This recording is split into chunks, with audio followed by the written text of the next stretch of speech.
পবিত্র রমজান মাস উপলক্ষে যুক্তরাষ্ট্র সহ বিশ্বের সকল মুসলমানকে শুভেচ্ছা জানিয়েছেন মার্কিন president Donald Trump. White house থেকে প্রকাশিত এক বিবৃতিতে শুভেচ্ছা জানান তিনি। বিবৃতিতে তিনি মুসলিমদের পুণ্যময় জীবনের জন্য করেছিলেন আশা।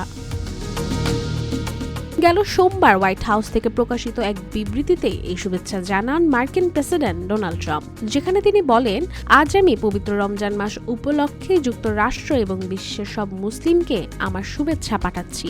রোজা, প্রার্থনা এবং পরিবার পরিজনদের সঙ্গে সম্মিলনের জন্য রমজান একটি পবিত্র মাস। এর পাশাপাশি পবিত্র এবং পুণ্যময় জীবনের জন্য আশা, সাহস এবং অনুপ্রেরণা সঞ্চারণের সময় এই মাস।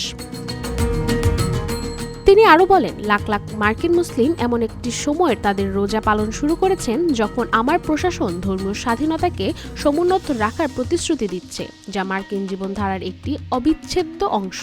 সর্বোপরি আমরা একটি শান্তিপূর্ণ ভবিষ্যৎ গড়ে তোলার এবং প্রতিটি মানুষের মর্যাদাকে স্বীকৃতি দেওয়ার জন্য আমাদের সংকল্প ফের ব্যক্ত করছি। লাখ লাখ মুসলিম ভোটার রয়েছেন যুক্তরাষ্ট্রে। এই ভোটারদের একটি বড় অংশের পূর্ব প্রজন্ম মধ্যপ্রাচ্যের আরব অঞ্চল ও ফিলিস্তিন থেকে গিয়ে স্থায়ী হয়েছেন। তবে 2023 সালের হামাস ইসরায়েল যুদ্ধ এবং সেই যুদ্ধ থামানোর চেষ্টা না করে ইসরায়েলকে ধারাবাহিকভাবে সামরিক সহায়তা প্রদানের জেরে বাইডেন প্রশাসনের প্রতি হতাশ হন মুসলিম ভোটাররা।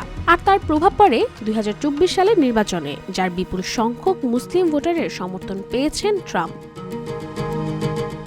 আশিকা হোসেন, রূপালী বাংলাদেশ।